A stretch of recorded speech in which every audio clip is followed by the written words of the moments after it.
हरे कृष्णा। तभी मैं इधर तीसरी बार आ रहा हूँ।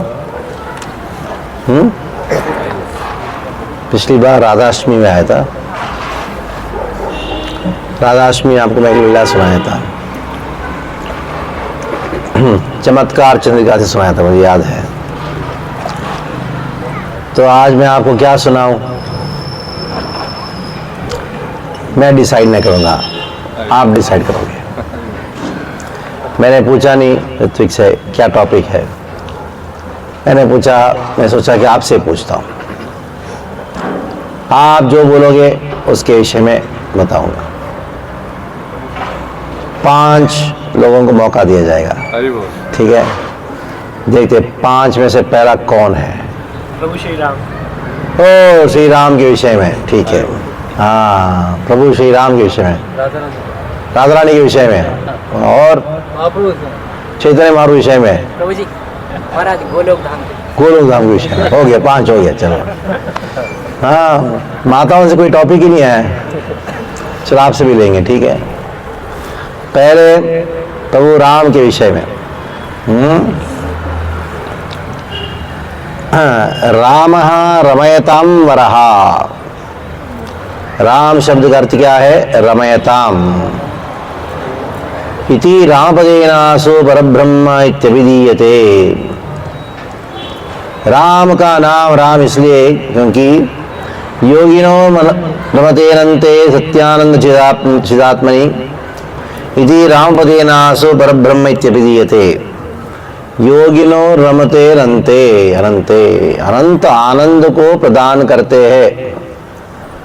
श्री राम राम रमेति रमे रामे मनोरमे सहस्रनाम तत्तुल्यम राम नाम वरानने।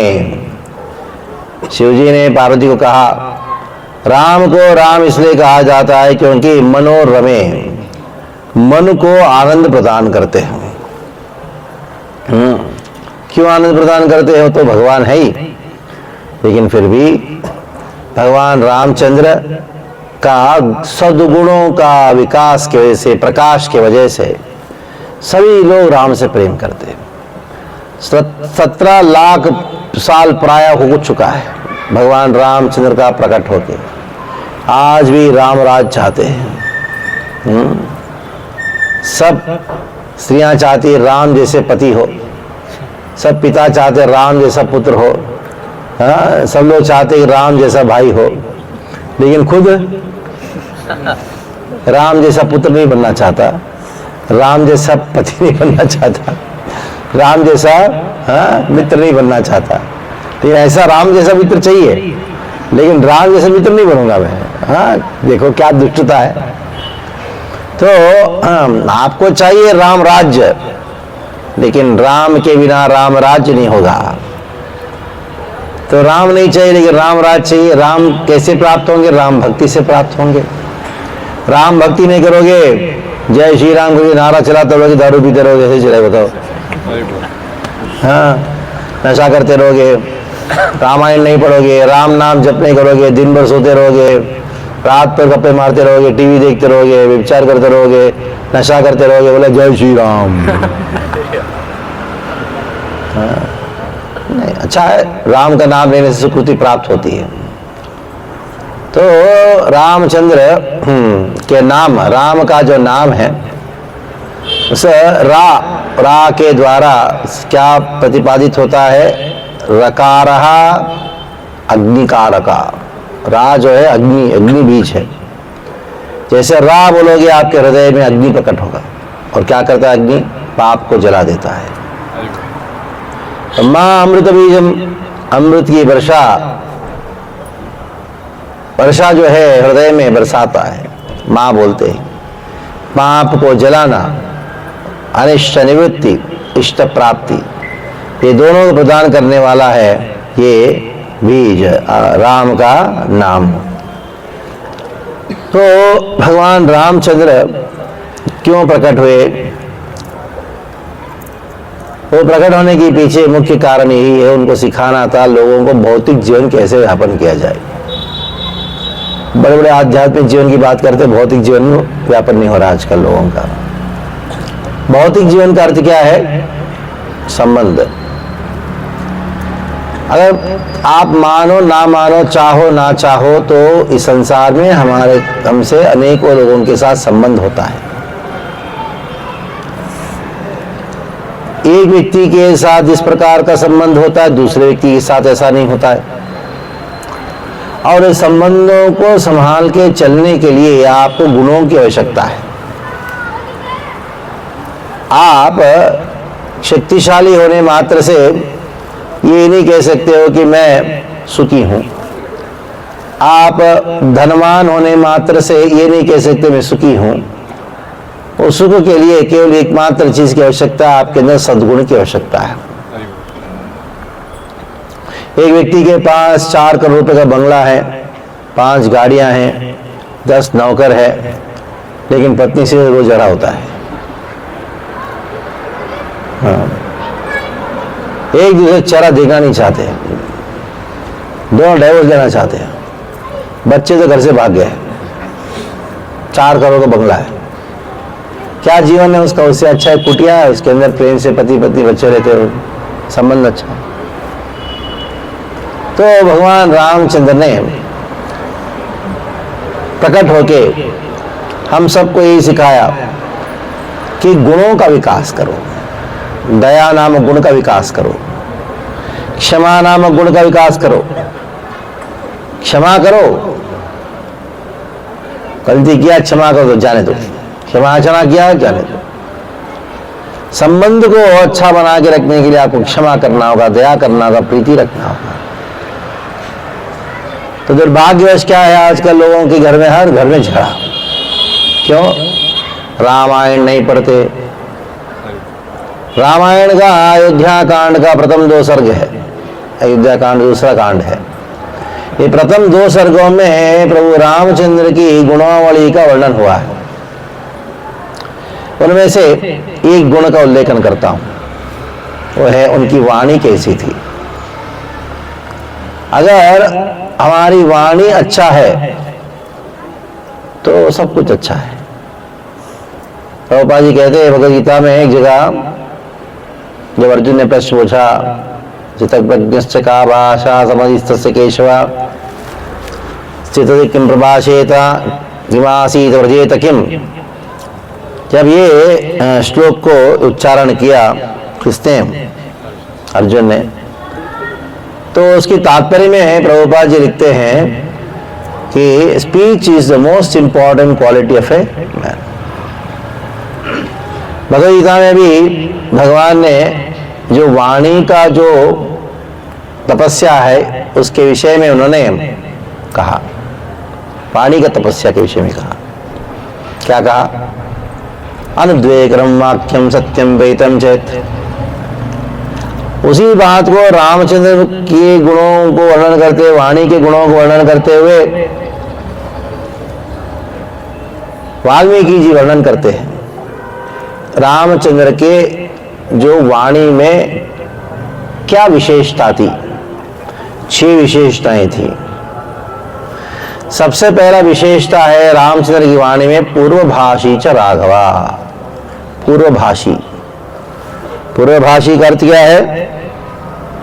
पूर्वभाषी का अर्थ है वो किसी को देखते थे, वो आके उनसे बात करने से पहले रामचंद्र उनसे बात करते थे।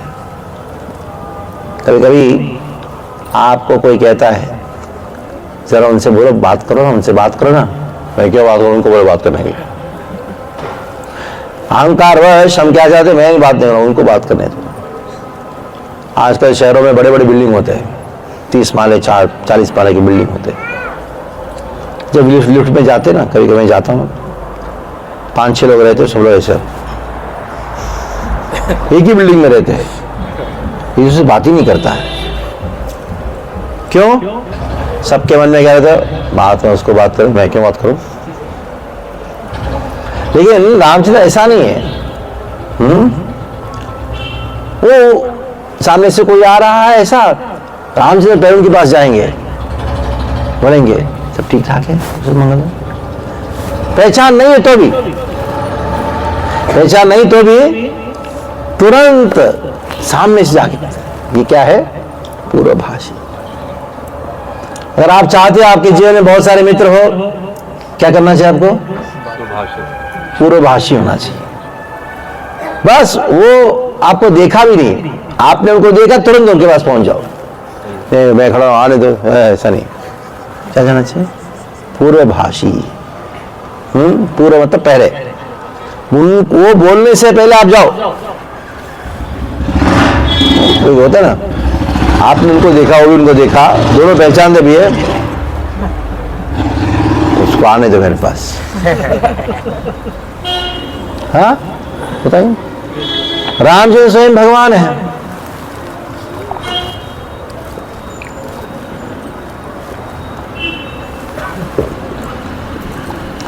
स्वयं भगवान है रामचंद्र।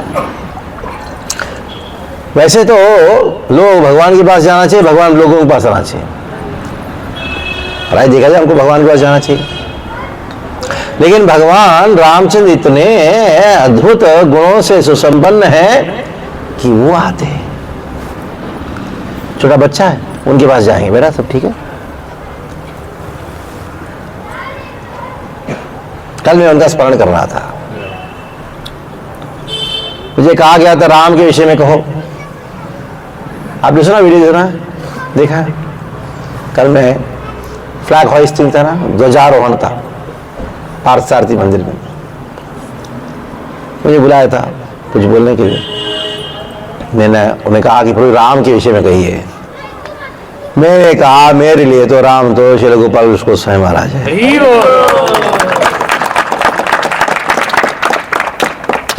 क्या हमारे मंदिर में आते थे महाराज जी, गाड़ी से उतरते थे, उतर के वैसे तो प्रवचन उनका 7:30 बजे, तो आएंगे 8 बजे, 8:15 बजे, ट्रैफिक हो जो भी कारण से।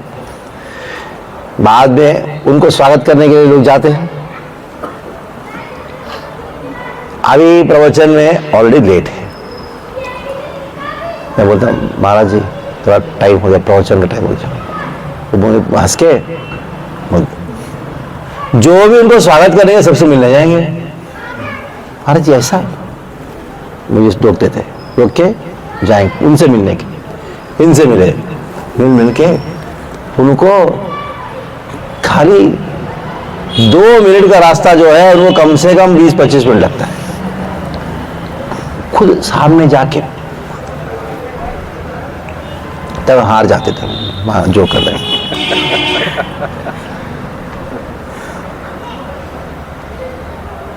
सरेंडर यही है। आप सरेंडर तो पूर्वभाषी, और ऐसा नहीं मिलने जा रहे ऐसे जा रहे, मिलने जा रहे ऐसे जा रहे, कैसे जा रहे? स्मितभाषी च राघवा। जब किससे मिलने जाओगे कैसे होना चाहिए? स्मितभाषी, हमेशा हंसते हुए रहना चाहिए। कैसे हो? हाँ ठीक है, हमेशा हंसते रहना, क्या प्रॉब्लम है? स्मितभाषी च राघवा। जब बात करने जाएंगे, हाँ, अगर किसी के मन में कितना ही बड़ा दुख हो, उनका चेहरा देखते ही सारा दुख दूर हो जाता है। ऐसा व्यक्तित्व बनो, ऐसी पर्सनैलिटी बनो, खाली आपका चेहरा देखने मात्र से सारा दुख दूर हो जाता है। रामचंद्र ऐसे थे। मान लो सामने से कोई आया, आप सामने जा रहे हो, अयोध्या में ऐसा था, कोई रास्ते में जा रहा है राम से मिलने के लिए, सामने से कोई दिखा, पूछा, क्या पूछा? राम का दर्शन हुआ? दर्शन किया? अगर उसने कहा नहीं हुआ, अच्छी क्या चेहरा देखा, जिसने राम का दर्शन नहीं किया उसका दर्शन हुआ, पता नहीं आज का दिन बिगड़ गया। राम का नाम लिया नहीं लिया, अरे आज का दिन पूरा बेकार हो गया। ऐसे व्यक्ति का चेहरा देखा मैंने, राम का नाम नहीं लिया। क्योंकि जो भगवान रामचंद्र का चेहरे का दर्शन मात्र करता है, सारा दुख दूर होता है। क्यों? स्मितभाषी। पहला क्या है? पूर्वभाषी, बाद में स्मितभाषी। तीसरा सत्यभाषी, क्या बोलेंगे? सत्य बोले, जो असत्य है बताएंगे। आज तक रामचंद्र ने एक भी झूठ नहीं बोला। बाकी बात तो छोड़ो, ब्रह्मा जी ने वाल्मीकि को कहा रामायण की रचना करो, वाल्मीकि ने कहा मैं कैसे रचना कर सकता हूँ, इतना लंबा चौड़ा है कि कभी कभी ऐसा ही था, राम और सीता साथ में ही थे, उधर कोई वो बात सुना नहीं, ये वर्णन मैं कैसे करूंगा। तब ब्रह्मा ने कहा वाल्मीकि को रहस्यम च प्रकाशम च, जो भी रहस्य बातें सब प्रकाशित होगा। हे वाल्मीकि, ऐसा नहीं कि तुम सत्य लुकोगे, तुम जो लिखोगे वो सत्य होगा। नान्यतम कदाचना, कभी झूठ नहीं होगा, तो जो लिखोगे वो सत्य होगा। ये है। तीसरा क्या है? कौन सा? सत्य। लेकिन सत्य बोल लूंगा मैं, सत्य बोलूंगा, लेकिन सत्य तभी बोलना चाहिए हितभाषी। सत्य तभी बोलो जब दूसरे के हित में, और दूसरे के हित में नहीं है वो सत्य भी नहीं बोलना चाहिए। पहले जाके मैं बोलूंगा सत्य, क्या बोलूंगा मैं? हाँ, इसको देखो वो व्यक्ति है ना, एक गड़बड़ किया है, सत्य बोल रहा हूं, पहले जाके बोलूंगा, वो हंस के बोलूंगा, ऐसा नहीं चले। हित में है तभी बोलना चाहिए। क्या फायदा, क्या फायदा ऐसी बातें कहने का, इसकी वजह से आपका कोई ना आपका हित होने वाला, ना दूसरे का हित होने वाला है। सत्य, परम सत्य महत्वपूर्ण है। इस संसार का सत्य महत्वपूर्ण नहीं है। कई यही समस्या थी। कई ने कहा दशरथ को, सत्य वचन है, वचन को सत्य करो। वो सत्य जो परम सत्य का सुख के लिए नहीं है, वो सत्य सत्य नहीं है। भले ही आप सत्यवाच, हाँ, आप सत्य कहने जा रहे हो, वो तभी सत्य है जब वो किसी का हित में है। हितभाषी कितना हो गया? पहला, दूसरा, तीसरा, चौथा, हाँ, हितभाषी। चौथा कौन सा है? हितभाषी च राघवा, हितभाषी। आप दूसरों का हित के लिए बोल रहे हो। देखो, सुबह जल्दी उठना चाहिए और जब करना चाहिए, हित के लिए बोल रहे कि नहीं? लेकिन प्रभु मधुर भाषी होना चाहिए। भले ही हित बोल रहे हो, दूसरों के हित के लिए बोल रहे हो, आपके हृदय में भी हित बोलने का, हाँ, हित करने का इच्छा भी है, हाँ, आप बोल रहे हो, लेकिन कैसा होना चाहिए? मतलब वचन मधुर भाषी। आप उसको डांटोगे ना, उसको अच्छा लगेगा, कितना अच्छा डांटा मुझे। आप उसको गाली भी दो, अल्लाह का अच्छा क्या गाली दिया, बढ़िया।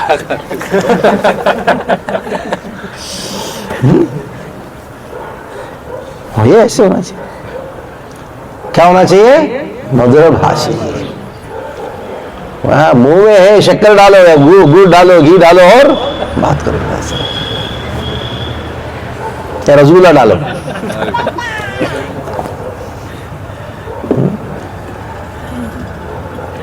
देखो जितने भी झगड़े होते हैं ना, खाली इसके वजह से होते हैं, क्योंकि बोलना नहीं आता लोगों को। प्रभु रामचंद्र ने सिखाया, और अयोध्या के जितने मंत्रीगण हैं, सभी मंत्रियों ने इसी का निर्णय लिया,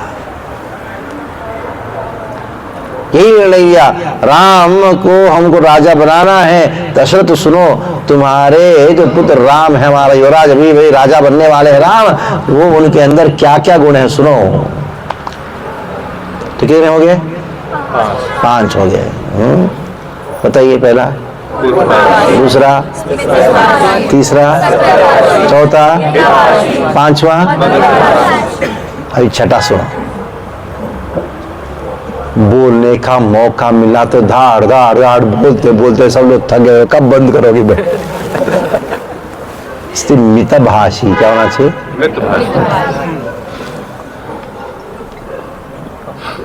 जिसे प्रभु ने कहा राम के विषय में कहो, बस माइक मिल गया, राम के विषय में कहना प्रारंभ कर, 11 बज गया, 11:30 बज गया, सब लोग सोच रहे ये कब बंद करेगा? क्या होना चाहिए? मितभाषी। यानी बहुत सारे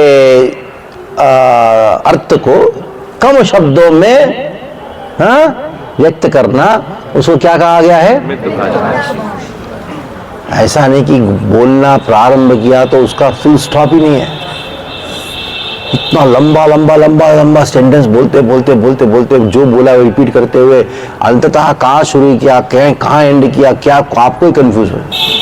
क्या बोल रहा था? हाँ ऐसा बोला, फिर घूम घूम के आधा घंटा बोलने के बाद भी सामने वाला कुछ समझा ही नहीं। है? क्या है? कम शब्दों में। जितना कम शब्दों में आप व्यक्त करोगे अपने भाव को, उसका जो प्रभाव उतना गहरा रहेगा। नहीं तो अरे मैं 1 घंटा बोला, क्या बोला? कुछ तो बोला मुझे खुद को ही नहीं मालूम क्या बोला।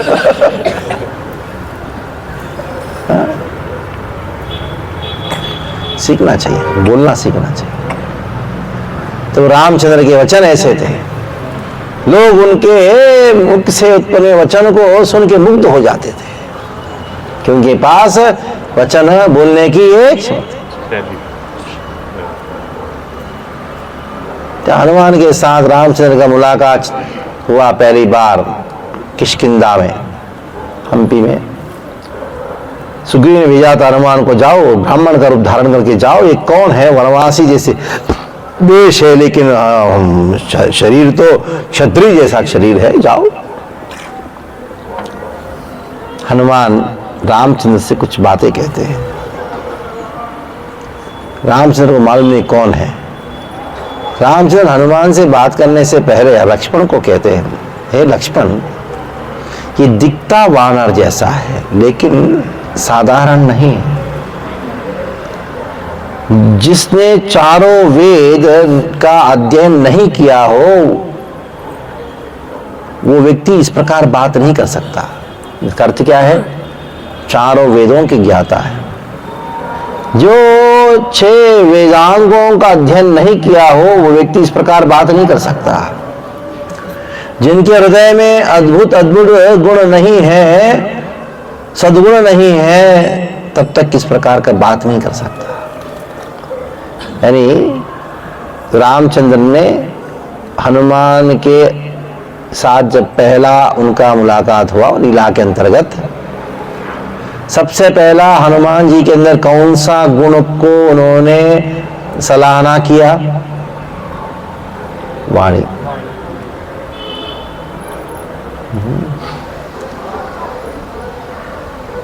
सीखना चाहिए। रामायण जो पढ़ता है, श्लोकों को पढ़ता है, खास करके अयोध्या कांड के प्रथम 2 सर्गों को पढ़ता है, उसके हृदय में सद्गुण प्राप्त होते हैं। ये आशीर्वाद दिया आचार्यों ने। अगर आप चाहते हो कि आपके बच्चे सद्गुण आए, उनको बोलो पढ़ो, ये श्लोक पढ़ो, पढ़ते जाओ पढ़ते जाओ पढ़ते जाओ। अर्थ मालूम हो ना हो, उस श्लोकों के अंदर ऐसी शक्ति है, आपके अंदर सारे गुण प्राप्त होते हैं, प्रकट होते हैं। रामायण नहीं पढ़ते, दुर्गुणों का भंडार से युक्त आपके जो एजुकेशन सिस्टम में है, नई नर्सरी में जाके पढ़ते हैं। बच्चे को क्या पढ़ाते हैं? राइम पढ़ाते हैं। Rain rain go away, little Johnny wants to play. कितना दुष्ट सभ्यता है, महादुष्ट सभ्यता है। प्रभुपाद जी ने स्पष्ट रूप में कहा आजकल के जो स्कूल और कॉलेज है वो कत्ल खाना है। ऐसे भावुकता में नहीं कहा। श्री कृष्ण भगवान है वो शास्त्रों के आधार पे उन्होंने सत्य बात कहा। स्कूल कॉलेज कत्ल खाना है वो भी उतना ही सत्य है, क्योंकि उधर बच्चों का दिमाग और उनकी संस्कृति को कत्ल किया जा रहा है। स्लॉटर हाउस कहां बच्चों को सिखाया जाता था हमारे देश में, मातृ देवो भव, पितृदेवो भव, आचार्य देवो भव, अतिथि देवो भव। अभी माता पिता बच्चे का इंग्लिश आता है क्या बोले,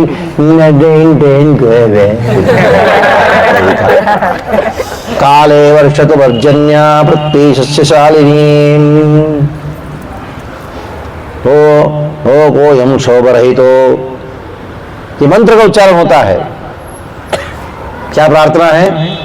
काले वर्षतु पर्जन्य, वर्षा होनी चाहिए काल के अनुसार। ये नहीं कि मेरे समय के अनुसार वर्षा होना चाहिए, नहीं वर्षा के समय के अनुसार वर्षा होना चाहिए। मैं खेलने जाऊंगा वर्षा बंद होना चाहिए। ये क्या है? मेरे बच्चे के बर्थडे है, प्रभु जी आप आएंगे? जाके देखा उधर क्या है, बड़ा केक है, उसके ऊपर कैंडल है। अरे बच्चा क्या कर रहा है? दीप को बुझा रहा है। कौन से दिन? बर्थडे मृत्यु है। दीप बुझाना मतलब क्या है? वो भी दीप को बुझाना भी है ना, आपको ऐसा बुझाना चाहिए। लेकिन ये क्या करता है? दीप को मुख से फूंक के बुझाना बड़ा अपराध है, अग्निदेव के प्रति अपराध है, देवता के और टूटने के बराबर है। ठीक हो? थूका, उसका पूरा थूक गिरा किसके ऊपर? और बच्चा काट के ला, मम्मी पापा प्रभु जी मेरा महाप्रसाद दीजिए, मेरा महाप्रसाद दीजिए।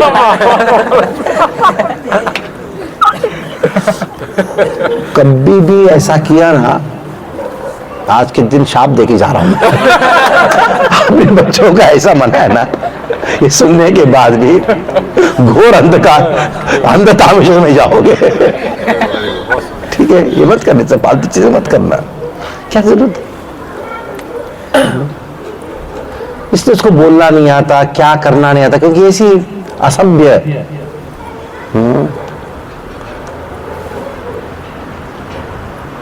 ये असभ्यता इतना व्याप्त हो चुका है।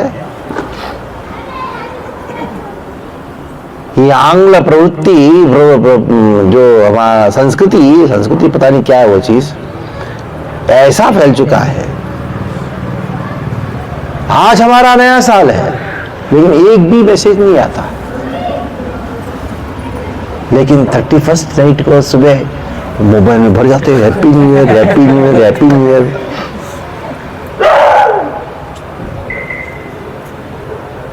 वो कैसे न्यू ईयर है वो?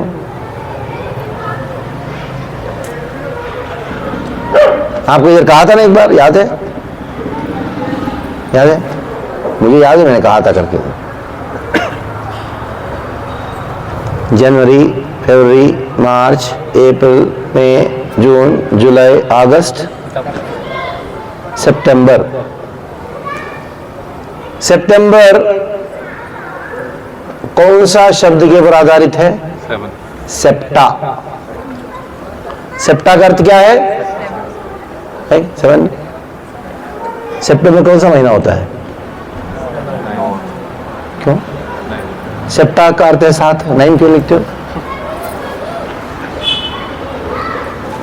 अक्टूबर का धातु क्या है? ऑक्टा। ऑक्टा का अर्थ क्या है? क्या लिखते हो फिर? 9वां का अर्थ क्या है? फिर कौन सा महीना है? नवंबर। क्यों लिखते हो? कहीं पूछा आपने? हाँ, टीचर से पूछा?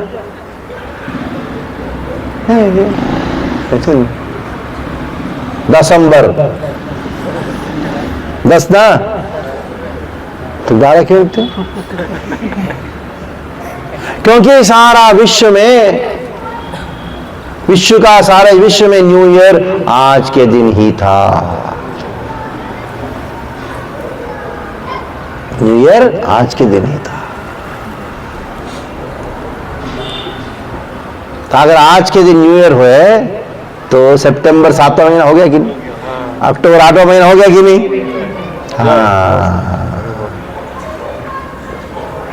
तो इसलिए पाश्चात्य सभ्यता, पाश्चात्य संस्कृति को उसको फेंक दो। इसके पीछे कोई आधार नहीं है, कोई विज्ञान नहीं, कुछ नहीं।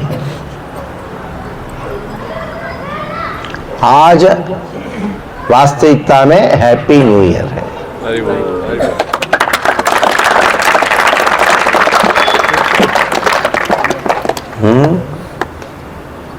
चैत्र क्या है? कल क्या था?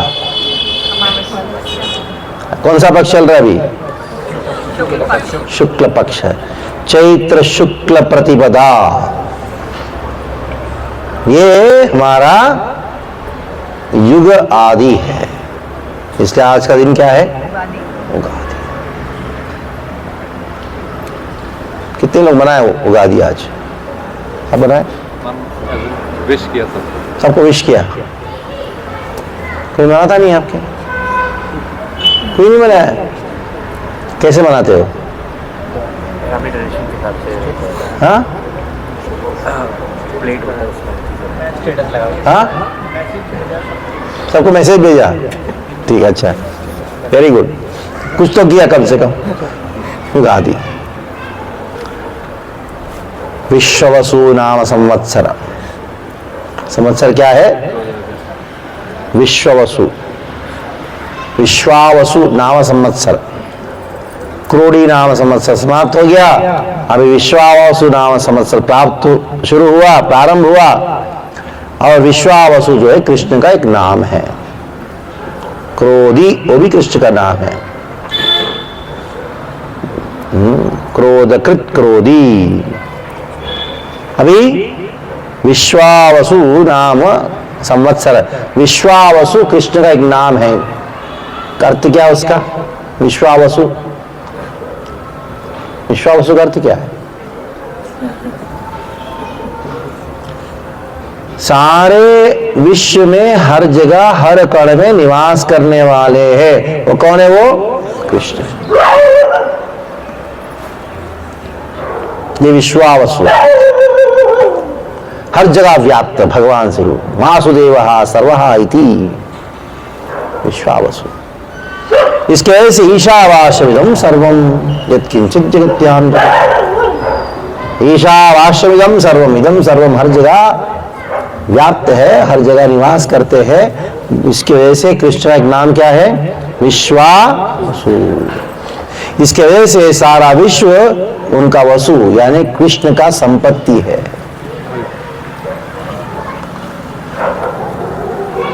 आपका जो घर है वो आपके नाम पे है कि नहीं? आपके नाम पे होगा। कागज में प्रणाम होता है कि नहीं? फलाना फ्लैट मेरा है, ये जमीन मेरा है। हाँ? आपके वो घर आपके नाम पे है लेकिन आपका नहीं है। किसका है वो? कृष्ण का है। अभी आपके नाम पे है, पहले नहीं था, बाद में आपका नाम पे नहीं रहेगा। ठीक है, चिंता मत करना। तो आपका नहीं है वो, आपके अभी आपके नाम पे है, बस उतना ही। लेकिन क्या सोचते हैं? ये मेरा घर है, ये मेरा गाड़ी है, हाँ ये मेरा संपत्ति है। सारा विश्व केवल और केवल किसका संपत्ति है? कृष्ण का संपत्ति है। इसलिए ये जो साल है, ये जो वर्ष है, वर्ष को वर्ष क्यों बोलते हैं? क्योंकि भगवान श्री कृष्ण जो है वो वर्षाते हैं, कृपा वर्षाते हैं। इसकी वजह से उनका नाम, कृष्ण का एक नाम है वर्ष। और ये जो साल जिसको आप कहते हो, वो साल शब्द पता नहीं कहां से आया है, लेकिन वर्ष है। और दूसरा है संवत्सर। साल को क्या कहते हैं? सुना है? सुना है ना? ये उर्दू का प्रभाव से सब बिगड़ गया है। विवाह को शादी बना दिया आपने। क्या कहते हो? संवत्सर का अर्थ क्या बताइए? संवत्सर भी कृष्ण का नाम है। हाँ, नववर्ष को नूतन संवत्सर भी कहते संवत्सर का अर्थ क्या हुआ? हैं। संवत्सरा। सम्यक रूपेण वत्साम रमयति इति संवत्सरा। सम्यक मतलब पूर्ण रूप में, वत्सान मतलब बच्चे। हम सब किसके बच्चे हैं? रमयति मतलब आनंद देने वाले। अपने सारे बच्चों को जो आनंद देता है उनको कृष्ण कहा गया। संवत्सर का, संवत्सर किसका नाम है? विश्वावसु कृष्ण का नाम है। अरे विश्वावसु नाम संवत्सरा। ठीक है, तो रामायण पढ़ोगे सब मिलेगा। संस्कृति प्राप्त होगा, भक्ति प्राप्त होगा, गुण प्राप्त होंगे, खजाना है। हमने क्या किया, घर में बड़ा सा भूत लगा कर बैठे, इतना बड़ा भूत। और भूत प्रेत नाचते रहते, उसके भूत प्रेत। एक चीख रहा है, चिल्ला रहा है, कोई किसी का सुन नहीं रहा। और आप इसका देख रहे, कौन क्या बोल रहा मालूम नहीं। और बोलते डिबेट है। आधे नंगे लोग नाच रहे, बाप बेटी साथ में दिख रहे, दादाजी ऐसे दिख रहे, क्या? अरे आधे नंगे लोग हैं, लोग खत्म हो गए। क्या क्या देखते हो भाई? छोड़ो ना उसको, उसको तोड़ दो। वो भूत है ना घर में, जिसको क्या बोलते हैं आप? उसको तोड़ दो।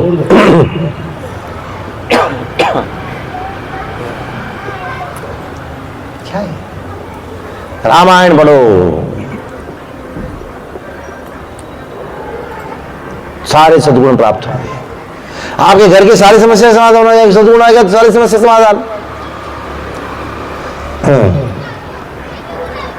आपके मन में दुर्गंध है तो कौन साथ में रहना चाहता है आपका? सुगंध है, सद्गुणों से संपन्न है, सारा विश्व आपसे प्रेम करेगा। प्रभुपाद जी इतना सुंदर सुंदर सद्गुण थे, उसके लिए सारा विश्व ने प्रेम किया हमको। कहां से आएगा?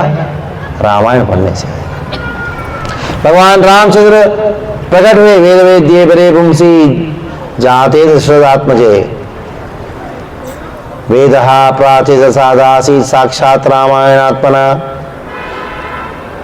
वेदों में प्रतिपादित कौन है? भगवान रामचंद्र है। वेद वेद्ये परे पुंसी, परम पुरुष भगवान रामचंद्र वेदों में प्रतिपादित है। वेद है, वेदों में प्रतिपादित कौन है?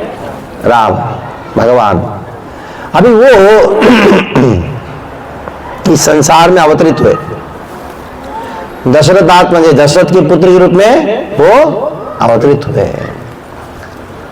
तो क्या हुआ? वेद ने सोचा कि मुझे भी अवतार लेना चाहिए, तो वेद ने अवतार लिया रामायण के रूप में। प्राचेतसदासीत, प्राचेतस के द्वारा, प्रचेता कौन है? प्रचेत के पुत्र प्राचेत कौन है? वाल्मीकि, महान ऋषि प्रचेता। प्रचेता के 10वां पुत्र है वाल्मीकि। वाल्मीकि गिरिसंभूता रामसागर गामिनी पुनादिगुण पुण्यान रामायण महानदी। ऐसा नदी एक बड़ा सा, कहां से बहता है नदी? पहाड़ से बहता है ना, गिरी संभूता। गंगा कहां से बहती है? हिमालय से बहते बहते सारा जगत को पवित्र करके सागर में मिलता है कि नहीं? वैसे वाल्मीकि नामक गिरी से गिरी संभूता, उससे उत्पन्न हुई है रामायण नामक महानदी। पुनादि भुवन पुण्याम, सारा भवन को, 12 भुवन को पुण्य प्रदान करते हुए, पवित्र करते हुए किसकी ओर बह रही है? कौन सी सागर है? राम सागर गामिनी, राम नामक सागर की ओर बह रही है। हरि रामायण पढ़ना चाहिए, ठीक है। राम के विषय में बहुत हो गया अभी। अभी किसके विषय में था? अरे चैतन्य महाप्रभु विषय में, चैतन्य महाप्रभु के विषय में और राधा रानी के विषय में। यदि गौर ना होई तो तवे की हुई तो राधार महिमा प्रेम रस सीमा जगत जानत के। अगर चैतन्य महाप्रभु ना होते तो राधा रानी की जो प्रेम की महिमा सारा जगत कैसे जान पाता? इसलिए महाप्रभु, चैतन्य महाप्रभु कौन है? कृष्ण स्वयं है, स्वयं कृष्ण। उनको क्या करना था? राधा रानी का महिमा को गान करना था। उनको राधा रानी का महिमा जो है वो क्यों गान करना था?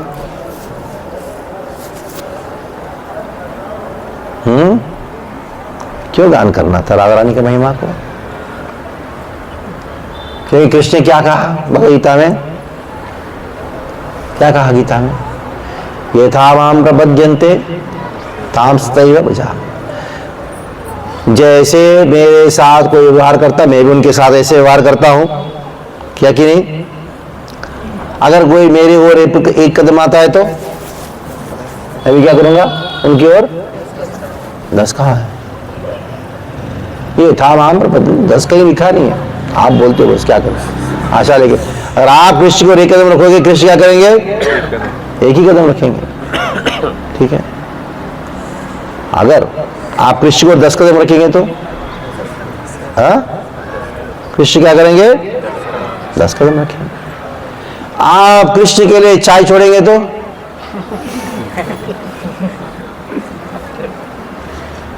हंस क्यों रहे हो? कृष्ण भी क्या करेंगे? कुछ तो छोड़ेंगे, कुछ तो छोड़ेंगे, चाय पता नहीं क्या करना पड़ेगा ना उनको। हाँ, आप कृष्ण के लिए कुछ छोड़ेंगे तो कृष्ण को भी कुछ छोड़ना पड़ेगा। गोपियों ने क्या किया कृष्ण के लिए? सब कुछ छोड़ दिया। कृष्ण छोड़े क्या? द्वारका में बैठ के 16,000 रानी, 108 रानी के साथ अभिलाष कर रहे। तो कृष्ण के अंदर बड़ा गिल्टी फीलिंग हो रहा था। गोपियों ने मेरे लिए सब कुछ त्याग किया, मैं कुछ कर नहीं पाया, कुछ कर नहीं पाया। रोते रोते गोपियों को कहा, कृष्ण ने क्या कहा? न पारये हम निरवध्य संयुजाम, मैं आपका ऋण चुका नहीं सकता, ऋण चुका नहीं सकता। मान लो कि आपने किसी से बहुत उधार लिया, 10 लाख रुपए लिया है, और वो बार बार आके पूछ रहा है पैसा, आपके पास देने की भी क्षमता नहीं।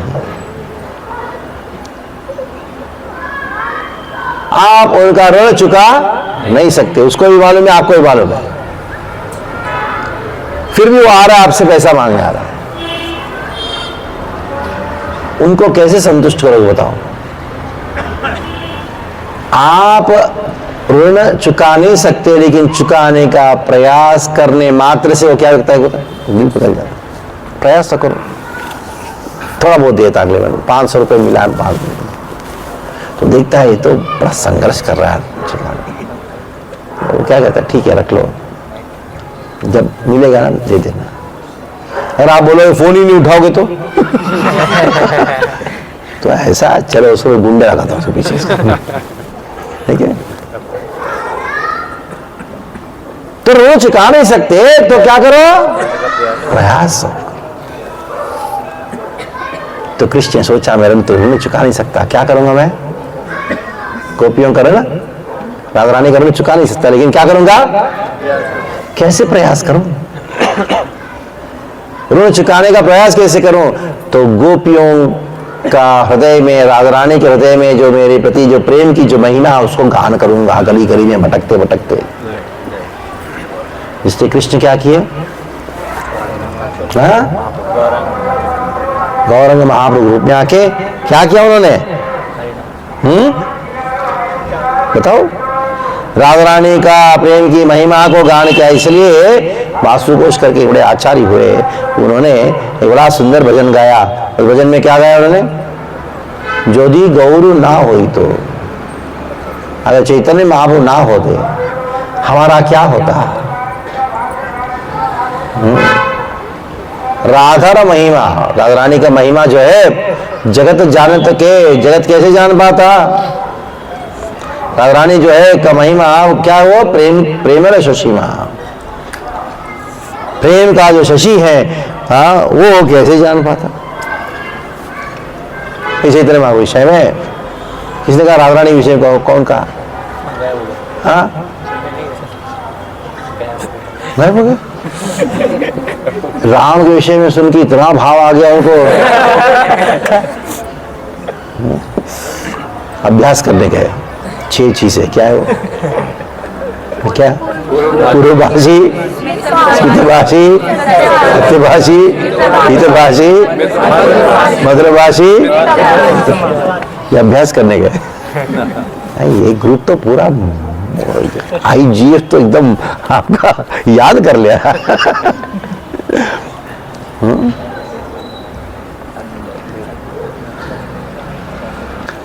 तो मैं आपके सामने कुछ श्लोक सुनाना चाहता हूं। श्रीमद् राधा रानी विषय में कहने का कहा था ना,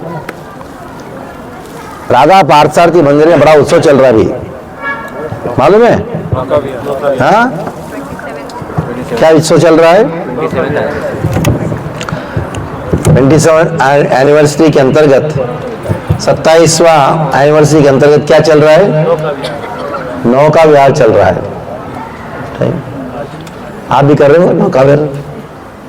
ये कोई है नहीं कोई? हाँ, कोई तालाब नहीं है? यमुना तो दिव्य है। दिल्ली का यमुना बड़ा दिव्य है ना। तो नौका विहार, तो मैं आज थोड़ा सा सोचा कि अगर कुछ बोलने का मौका मिलेगा, मैं थोड़ा तैयारी किया था। राधा पार्थसारथी की प्रसन्नता के लिए कुछ लोगों को सुनाना था, लेकिन राधा पार्थसारथी ने कहा कि मुझे कीर्तन सुनने दो।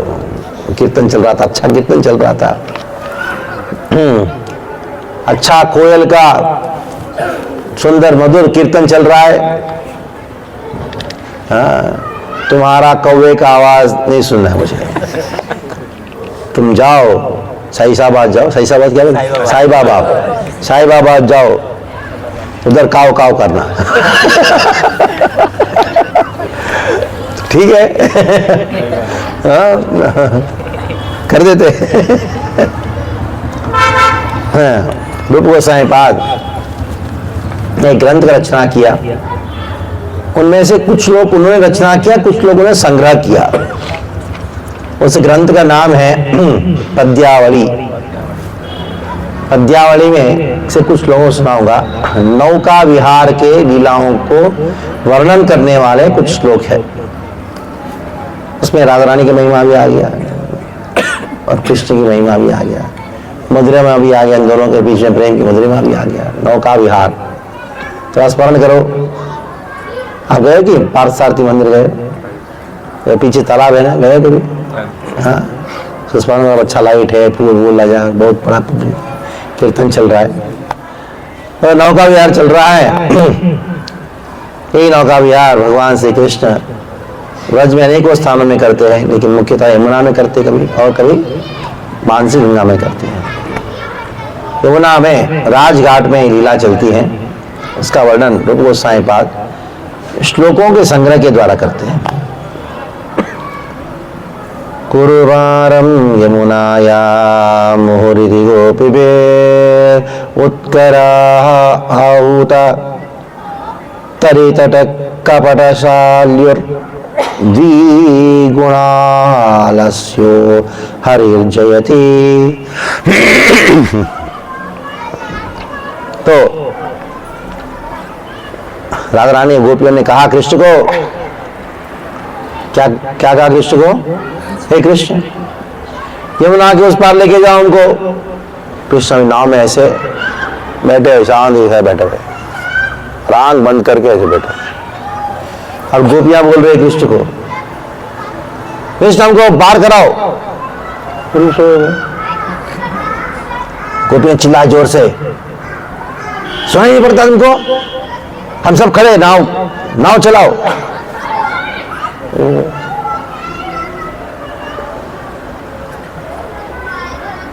ऐसे जो कृष्ण हैं, अभी शुरुआत में उन्होंने गोपियों को चिल्लाने के बाद भी सोए हुए थे, बाद में उठे, देखा अच्छा, पहला उन्होंने एक कपट किया, वो सुनाई पड़ रहा था फिर भी नहीं सुनने जैसा। दूसरा, नाव को बीच में लेके गए, उधर और एक कपट किया। इसलिए द्विगुणालस्यो हरिर्जयति। द्विगुणालस्य यानी डबल आलस्य। डबल आलस्य एक क्या है, शुरुआत में मैं सो जाऊं करके, बाद में बीच में लेके बोलते मैं थक गया हूं, हाँ मैं नाव चला, मैं हाथ में फंसा ही मैं थक गया। द्विगुणा आलस्य। ऐसे हरि की जयकार हो, जय हो, जय हो। तो कृष्ण भी ऐसे हाल से लग जगह, अब बताओ क्या है, तब क्या हुआ,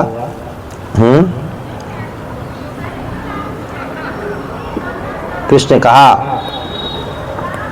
उत्तिष्ठतरु मे तरुणि मम तरो शक्तिरारोहणे का साक्षादाख्यामि मुक्ततरणीमिव रवेराख्याकारतिर्मे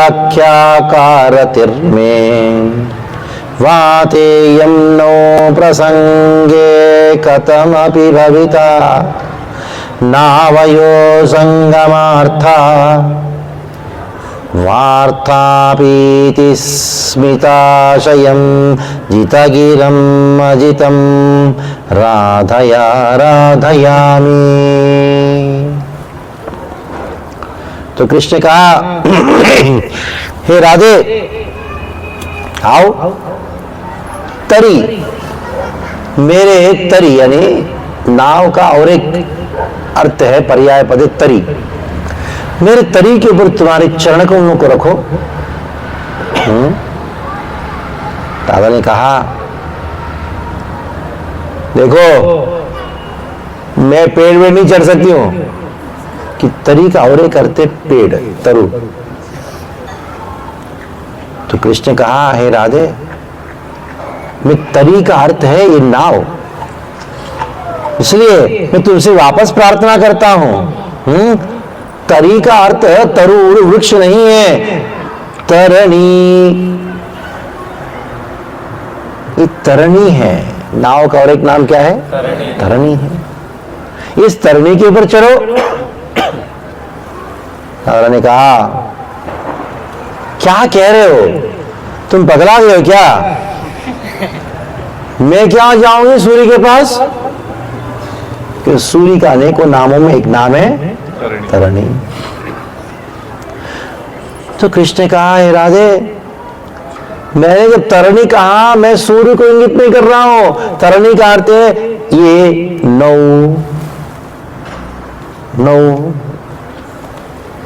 तो राधा रानी ने कहा अभी मैं समझ गई, तुम्हारे सारे जो लीलाएं हैं ना, नौ मतलब हम दोनों को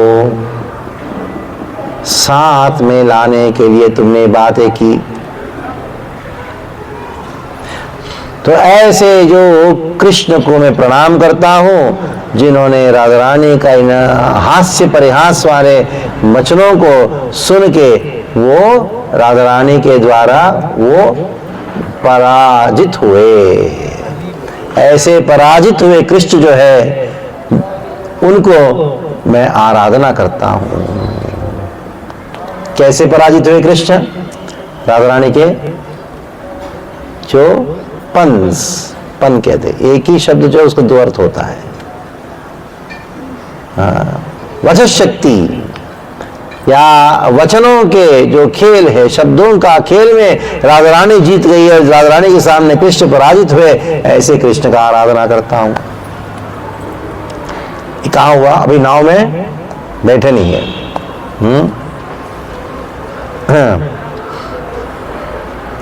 आगे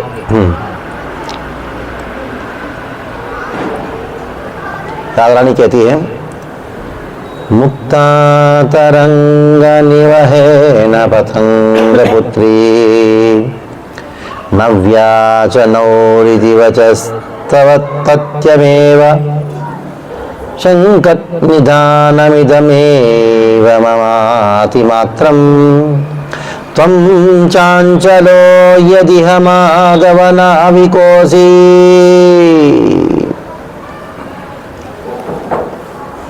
हे कृष्ण, तुमने जो कहा सही बात है। कृष्ण ने कहा था, राधा रानी को मनाया था, चिंता मत करो, आ जाओ, बैठो, नाव में बैठो। यमुना एकदम बिल्कुल शांत है। कृष्ण ने कहा, मेरा नाव तो एकदम नया नया नाव है, तो कोई प्रॉब्लम, बैठ जाओ आप लोग।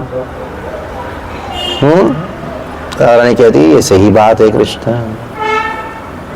मुक्त तरंग निवहने पतंग पुत्री। पतंग पुत्री कौन है? पतंग का अर्थ है सूर्य। सूर्य की पुत्री कौन है? यमुना। यमुना में जो तरंग जो है, मुक्त तरंग, बड़े लहर नहीं है, बहुत प्रशांत है। नव्या च नौ इति वचस तव तथेयमेव। हे कृष्ण, मैं मानती हूं तुम्हारा नाव जो भी क्या है, नव्या, वो नया नाव है, हमने लेके आया, नया नाव लेके आया। और शंका निधनम इदम एव ममाति मात्रम। मेरी चिंता एक ही चीज का है, क्या मालूम है? यमुना शांत है,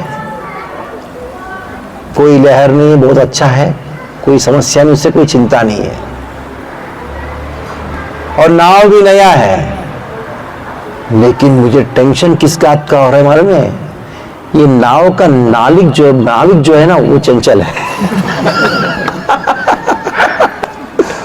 त्वं चंचलो यदि हमादव नाविकोसी। तुम नाविक हो ना, कोई और नाविक को ढूंढ के लेके आते हो।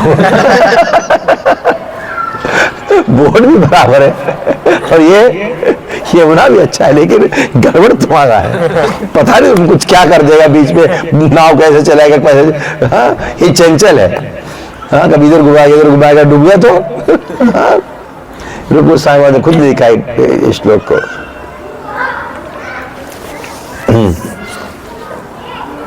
और एक प्रसंग में ऐसा हुआ, एक दिन की बात है। जीर्णा तरी सरिदती व गभीर नीरा बाला वयम सकलमित्तमनर्थ हेतो निस्त्रार बीजम इदमेव कृशोदरीनां यन्माधवत्वमसि सम्प्रति कर्णधारा। देखो, ये जो नदी है बहुत गहरा है, और साथ साथ में ये नाव जो है वो पुराना हो चुका है। तो कृष्ण ने कहा, देखो, ये नाव में बैठना चाहती हो? गोपियों ने कहा, हम जानते हैं कृष्ण, तुम्हारा नाव बहुत पुराना है और ये जो नदी है और गहरा है, हम क्या करें बताओ? और कोई नाव नहीं है और कोई नाविक नहीं है, तुम ही हो हमारा नाविक, तुम ही एकमात्र नाविक हो। अभी समय हो रहा है, हम दूध दही लेके आए हैं, यमुना पार करके कहां जाना है? मथुरा जाना है। हाँ, दूध बढ़ जाएगा और दही खट्टा हो जाएगा, मक्खन पिघल जाएगा और सूर्य चल रहा, अभी क्या करें बताओ? हम बैठ जाएंगे तुम्हारे नाव में। अंबसी तरणी सुताय स्तंभित तरणी सदेवकी सुत आतुर विरहित गोप्या कातर मुखम वीक्षत स्मेरः। क्या हुआ? सब गोपियां बैठ गई, राधा रानी बैठ गई नाव में, कृष्ण नाव चला रहे हैं। अचानक यमुना के बीच में आके नाव रोक दिया। क्यों रोका? नाव पार कराओ, पैसा दो। पैसा अभी हमारे पास थोड़ी ना कि हम दही दूध बेच के आएंगे तभी तो पैसा आएगा ना, हमारे पास कोई पैसा नहीं है। नहीं जाएगा, इधर ही रहेगा। बैठ गया आराम से। हाँ, ये कृष्ण, राधा कृष्ण की बोट पास टाइम्स। वाचा तवैव यदुनंदन गव्य भारो हारोपि वारिणे मया सहसा विकीर्णः दूरीकृतं च कुचयोरनन्य दुकूलं मूलं कलिनदुहितुर्नाथताप्य दूरम्। ओ यदुनंदन सुनो सुनो, क्या करे बताओ? यदुनंदन ने कहा, कृष्ण ने कहा, देखो मैं तो आराम से लेटा हुआ हूं, मैं क्या कर सकता हूं? आपने पेमेंट तो दिया नहीं। 2 घंटे से बैठा हूं मैं इधर, अभी देखो तूफान आ गया। अभी नाव के अंदर पानी भर रहा है। हम क्या करें? हम क्या करें? जितना भी दूध दही सब लाया था सब फेंको, बाहर फेंक। हमने फेंक दिया। कृष्ण का अभी भी डूब रहा है, क्या करो बताओ?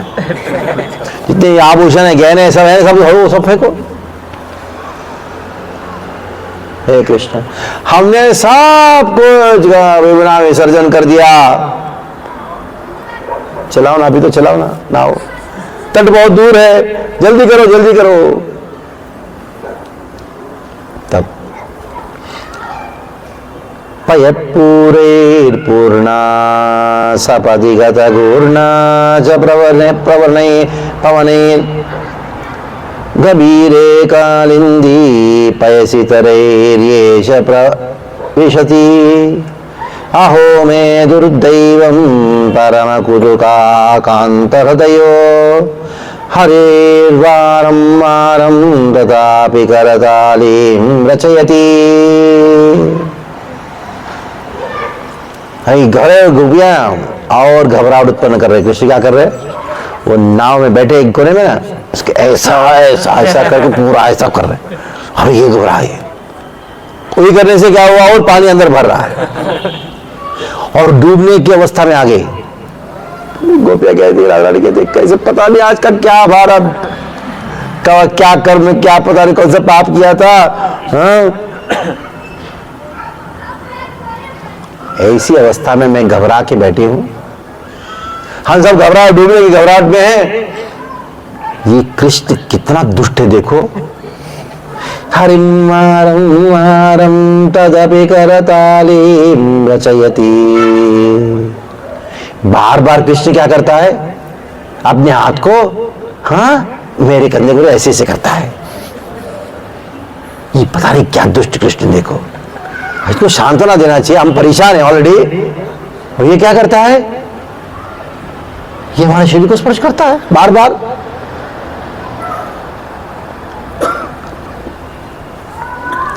तो गोपियां गुस्से में कहा कृष्ण को, अभी हमको लेके जाना पड़ेगा तुमको। कृष्ण क्या कहा?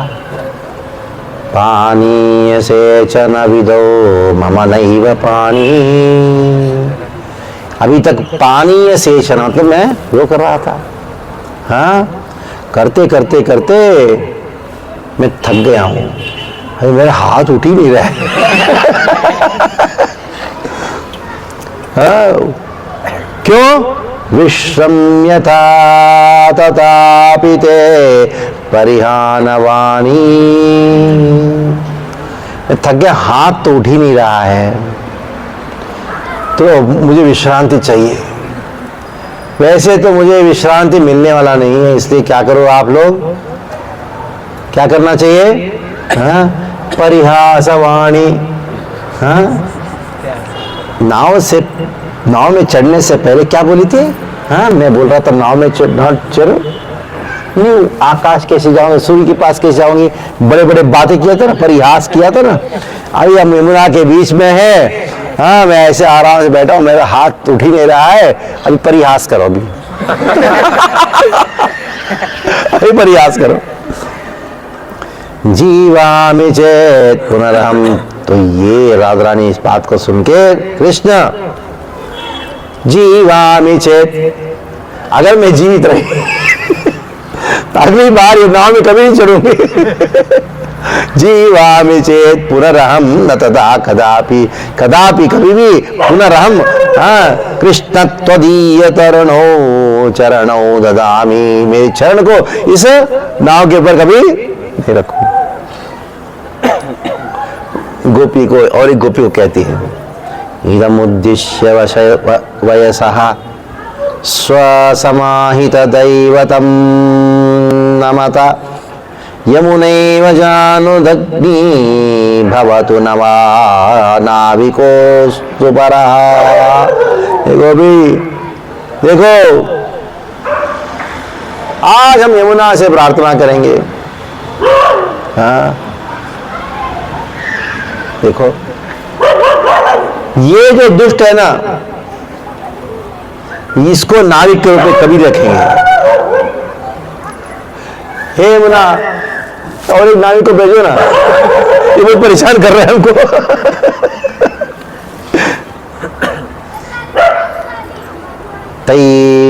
तैरुत्तरला सरित गभीरा तरलो नंदसुतश्चक्र कर्णधारा आबलाहं मुपेति भानुरस्तां सखी दूरे नगरी किं करोमि। अभी ये बात सुन के, क्या बात सुन के, और एक नाविक को बुलाओ कर यमुना से प्रार्थना कर रहे थे। ये बात सुन कृष्ण और आगे ऐसे ऐसा कर रहे नाव को, पूरा वो हिल रहा है। हाँ, और यमुना बहुत गहरी है। ये नंद महाराज के पुत्र जो है वो अभी नाविक है। गोपियां कहने, हम तो अभी ऐसी परिस्थिति में क्या करो बताओ, अम्मा बबला है, अभी हमका कोई और गति नहीं है, और समय बीता जा रहा है। सुबह निकले सूर्योदय के समय में, सूर्यास्त होने का, और वो व्रज जो है बहुत दूर है। हे गोपी, हम क्या करें बताओ, हमारी परिस्थिति ऐसा हो गया। रूप गोस्वामी पाद ने ये श्लोक लिखा नहीं, कहीं और से चुन के रखे। प्रार्थना चल रही, प्रार्थना चल रही, कुछ गोपियां किससे प्रार्थना करने लगी, कृष्ण वापस सो गए, तो प्रार्थना करे सो रहे। नापेक्षते स्तुति कथम न शुनोति काकुम, न शुनोति, हमारे स्तोत्र स्तुति करते जा रहे लेकिन वो सुन नहीं रहा है। शश्वत कृतम न मनुते प्रणिपात जातम हा किं विधेय मधुना सखी नंदसूनोर मध्ये तरंगिनी तरीं तरलो दुनौति। क्यों स्तोत्र कर, वो तो सुन नहीं रहा, बार बार दंडवत प्रणाम कर रहे। गोपियां तो पंचांग प्रणाम करते होंगे, प्रणाम कर रहे हैं। ए गोपी, ए सगी, देखो अभी क्या करे, हम प्रणाम करते जा रहे, वो तो आंख बंद कर बैठा है शांति से। वो भी अभी यमुना की जो नदियां में लहर और बढ़ती जा रही है, और जब जगता है तो वो ऐसे ही रहता है।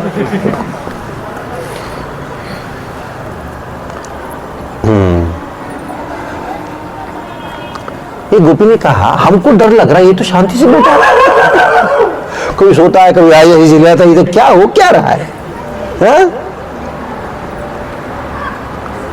तब कृष्ण ने राधा रानी को कहा, येषोत्तुङ्गतरङ्गलङ्घितततो सङ्गावतङ्गात्मजा पूर्णेयं तरैरम्बुधिर्नहि हरेर्शङ्काकलङ्कादपि काठिन्यं भजनाद्य सुन्दरि वयं राधे प्रसादेन ते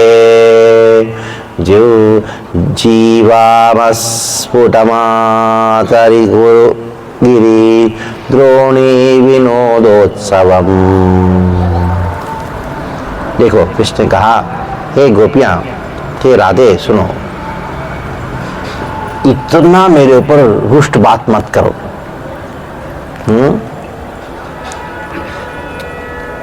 मैं तो पहुंचा दूंगा आप सबको,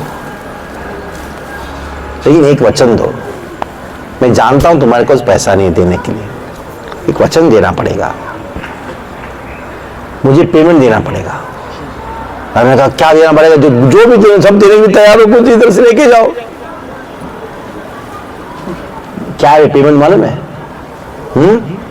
जीवामस्फुटमारति कुरुगिरि द्रोणी विनोदोत्सवम। कल हम जाएंगे कहाँ? गोवर्धन। गोवर्धन में हम क्या करेंगे? विनोदोत्सवम, उत्सव मनाएंगे, रास क्रीड़ा मनाएंगे। तैयार?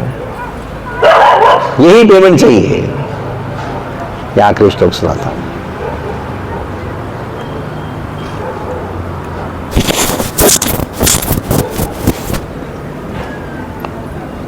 रूप गोस्वामी पाद लिखते हैं, एक ऐसा श्लोक है, काकुं करोषि गृह को न करीश पुंजा उड़ांग किं नो वृता कि तव प्राय प्रयाहि ऊटार्दय जीर्णतरणी भ्रमणातिभीति गोपांगना गण विडंबनच्चु चाटुचारी। कृष्ण तुम बड़े दुष्ट हो, तुम बड़े चीटर हो। कभी तुम जो गोबर होता है ना, गोबर का खंड होता है, उसके पीछे छुपे रहते हो। ऐसा क्यों बार बार मुझसे याचना करते हो? इधर से तुम निकल जाओ। तुमने अनेकों गोपियों को तुमने धोखा दिया है। अभी तुम बड़े धोखेबाज हो। अभी हम साथ ऐसा क्यों करते हो कृष्ण? राधा रानी कृष्ण को इस प्रकार धोखेबाज कहते हुए आस्वादन कर रहे, माधुर्य रस का आस्वादन हो रहा है। ये सब श्लोक संग्रह कर रूप गोस्वामी पाद ने नौका विहार। वैसे नौका विहार जो मानसी गंगा में होता है नौका विहार, उसका लीला का वर्णन गोपाल चंपू नाम ग्रंथ में जीव गोस्वामी पाद करते हैं। थोड़ा बहुत सारे श्लोक है, इसलिए मैं सोचा कि ये श्लोक है। तो चैतन्य महाप्रभु विषय में हो गया, राधा रानी के विषय में हो गया, कृष्ण के विषय में हो गया, राम के विषय में हो गया, प्रसाद के विषय में बात करेंगे। हरे कृष्णा कृष्णा कृष्णा हरे हरे, हरे राम राम राम हरे हरे। हरे कृष्णा कृष्णा कृष्णा हरे हरे, हरे राम राम राम